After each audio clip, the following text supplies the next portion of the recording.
Hello, everybody, and welcome to another edition of Chalk Talk here in the DK Pittsburgh Sports Steelers YouTube channel. Chris Halicke here with another look here at the Steelers, their defense, and I'm really wanted to break this down because there is a gigantic misconception that the Steelers run with only two down linemen too often, and they can't defend the run when they're in this defense. These are 3 clips, but it goes to show that stopping the run is absolutely successful running this way, and that it's not truly 2 down linemen also either. Just because you have 2 interior defensive linemen down, it doesn't mean that this is not a 4-man front. Okay. So the whole reason why the Steelers would ever be in this defense is because of what the offense is doing. When the offense trots 11 personnel onto the field, which includes 3 wide receivers, that means that they want to have an extra defensive back on the field so that they can have 3 defensive backs that can possibly cover those receivers if you're playing man coverage, or even if you're playing zone coverage, that you have the necessary speed to keep up with receivers instead of having to cover a tight end and a fullback or 2 tight ends, whatever it is. But obviously teams like to try to run the ball when they're in 11 personnel, which is what the Falcons are going to try to do here. They're going to move this receiver in motion to try to, get the defense to bite on something. And the Falcons here are running wide zone to this side here, to the left. It's a terrible arrow, by the way. And so the Falcons are like, okay, well, we got 6 guys right here going up against, the way wide zone or outside zone is typically blocked up. They've only got 1, 2, 3, 4, 5 guys in the box that or at least in the direction that they're going to be going, that they have to block. And maybe even if this guy right here crashes down, that it's going to be 6. That's 6 on 6. Offensive linemen, offenses in general, like that. There's not going to be anybody who goes unblocked. So you can see that they're, running this, and, they're going to leave the edge rusher over here unblocked, because if everything works fine over here, over on this side, another terrible arrow, this guy shouldn't matter. And so as as this is developing, okay, this guy's blocked up, this guy's blocked up, this guy's blocked up, this guy's coming up to get this linebacker, this is blocked up. Number 70 can go get this guy. All right, this is looking good, right? Well, see, right here is big old number 97 Cam Hayward, and he just absolutely destroys 67 here. Also, Peyton Wilson does a very good job here on Kyle Pitts of containing the edge. He's not an edge defender whatsoever. But, Pitts moves him out of the way and everything. And the thing is that if this is sealed off, he might be able to kind of wiggle his way through and, cut back inside or whatever. But Hayward just completely wrecks this. And again, you've got Highsmith here, who's an edge rusher. Everybody wants to think, edge rusher, he's an outside linebacker. Well, right here, this edge rusher, right here, is playing in this is the A gap, this is the B gap, he's playing in the C gap. Right? I mean, and actually, he even stunts to the inside, and he's taking on a guard in the middle.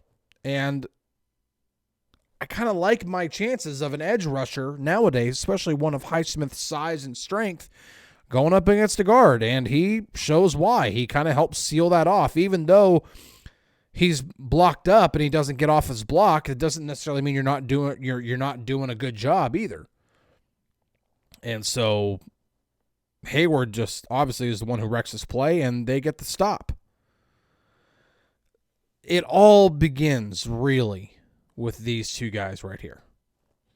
It doesn't matter if these guys are running a duo concept, If they can contain those double teams, perfect. Because now you're freeing up this guy back here. You're freeing up possibly this guy if he's going to stunt on the inside. Whatever the call might be on defense, if these guys can eat up as much space as possible, take up as many blockers as possible, it frees up everything else. All right. Let's go to the next play here. Another one against the Falcons. They did a pretty good job of stopping the run in this game, especially since this guy back here in the backfield, Bijan Robinson, is a pretty good running back. Again, you've got your typical, again, you're thinking just 2 down linemen. Oh, it's a 2-man front. No, it's not. It is a 1, 2, 3, 4-man front. Just because he's lined up way on the outside does not mean that he's not part of the defensive line. He is up on the line of scrimmage. This is also the way defenses, and the Steelers are not the only ones who do this. This is how defenses play nowadays. You have to be more spread out to deal with more 11 personnel, especially when you're dealing with a team like the Falcons who like to run a lot of 11 personnel. But really quick, I want you to travel back in time a little bit and think of your traditional base 4-3 defense. You've got 2 defensive tackles. You've got 2 defensive ends. Put him right here. He would normally be there. Watson, pretty much the spot that you would be. And then you've got 3 linebackers. I hope you're seeing this as I'm writing this out. Tell me what that looks like. Tell me what this front looks like. That is a 4-3 defense. It doesn't operate the same way a 4-3 defense did back in the day, in the 90s or even the early 2000s. It's a 4-man front with 1, 2, 3 players on the second level that can help defend the run or drop back in coverage. And that's why you have a guy like Deshaun Elliott be one of those guys who can come down, because Deshaun Elliott had 111 tackle opportunities and made 108 tackles last year. He's a phenomenal tackler. When you have that guy who can either stop the run or drop back in coverage and take that away as well, you utilize them. They become very, very valuable. That's why the Steelers like to have guys like Deshaun Elliott, like Terrell Edmunds whenever he was with the team, or having Minkah Fitzpatrick play further up in the box because he's a good tackler too. Anyway, just wanted to put that out there. But here the Falcons are running. This looks to be an inside zone concept. Here you can usually tell by either the center or the guard or somebody will usually double like that, and then they'll come up and try to get to the linebacker, and that's usually just one. If this would be like a duo concept, you would see a double team here and then also climb to that. This could also be duo too. No, that's not really a true double team there.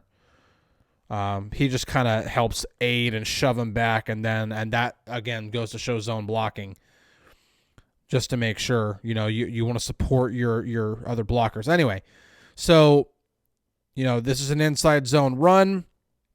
The receiver comes in to help aid in the blocking, which he helps take that away. But the great thing that the Steelers also do, especially when you're okay, there's nobody else who's out wide right there.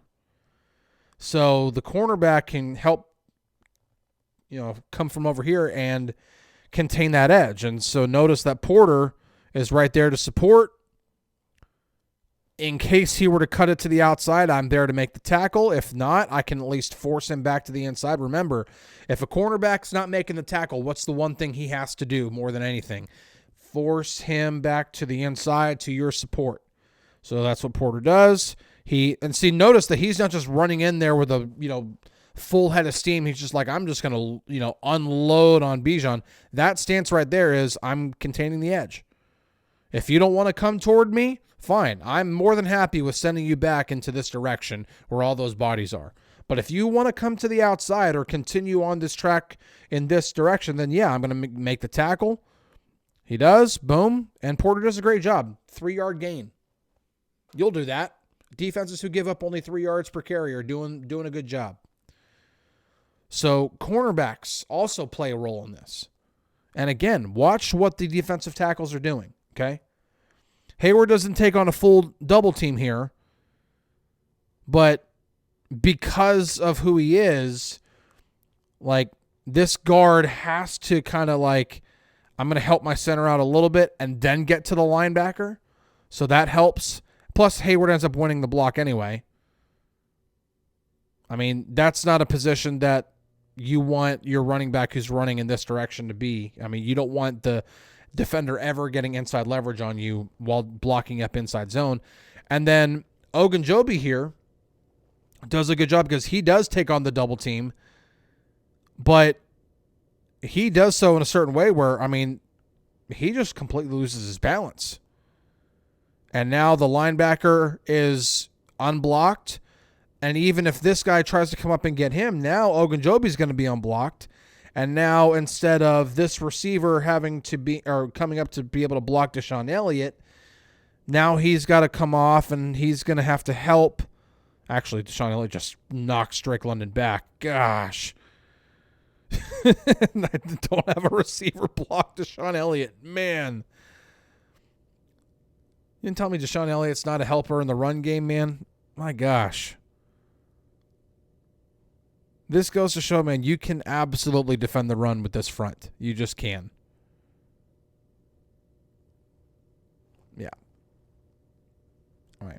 So the whole thing about these guys right here is that if they can, the more havoc they can wreak up front, the more guys that they can absorb, it opens things up for this guy and this guy and this guy. It opens everything up behind them. You can also do run blitzes. You know, it's not a big formation. It looks like it, but this is also 11 personnel. This is why the Steelers are in their nickel defense. This is a wide receiver. This is a wide receiver. This is a wide receiver. So this is a completely condensed formation. You've got all 1, 2, 3, 4, 5, 6, 7, 8, 9, 10, 11 guys all within this little tight window. So this is a very condensed formation, but it's 11 personnel. This is not a wide formation, or a big formation. But again, this is going to play out like I'm going to say it again, 4-3 defense. Oh, not him. That's how it's playing out.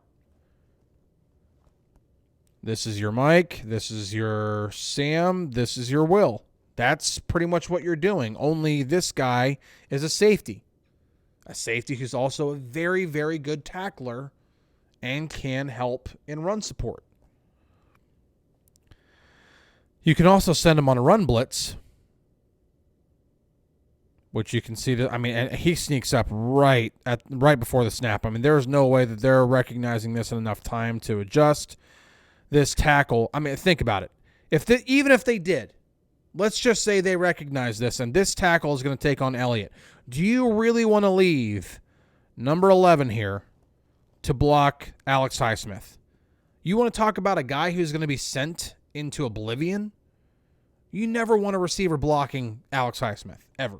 That's got to be like DK Metcalf or Deebo Samuel or some freak of nature type receiver that could even have a chance. Run blitz here, and again, you get the double team.